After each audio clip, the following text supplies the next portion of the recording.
C section হয়েছে। C section হওয়ার পর আমরা যেই এরিয়াতে সবচেয়ে বেশি ফ্যাট দেখতে পাই সেটা হচ্ছে আপার বেলি, লোয়ার বেলি, সাইডে অনেক ফ্যাট হয়ে যায়।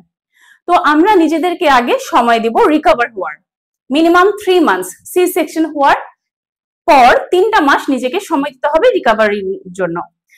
দেন আমরা সিম্পল কয়েকটা ওয়ার্কআউট ঘরেই শুরু করতে পারি। প্রথমত দাঁড়িয়ে যাব, দাঁড়িয়ে গিয়ে হাঁটুটাকে উঠাবো, এটা 20 বার করব। খেয়াল করে দেখবেন স্ট্রেচিংটা হচ্ছে আমাদের পেটে, পেট থেকে মেদ ঝরবে।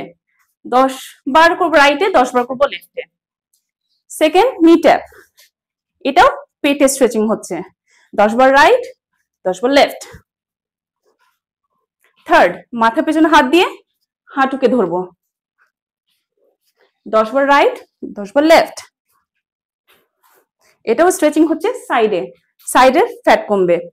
তারপর ক্ল্যাপ করব, হাঁটুটাকে উঠিয়ে নিচে ক্ল্যাপ, এটাও স্ট্রেচিং হচ্ছে আমাদের পেটে।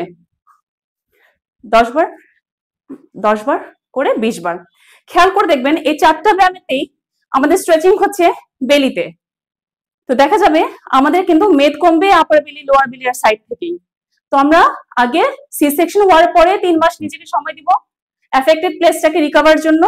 তারপর আমরা ঘরেতেই এই 4টা সিম্পল ওয়ার্কআউট করে নিজেদের বেলি ফ্যাট কমাতে পারবো।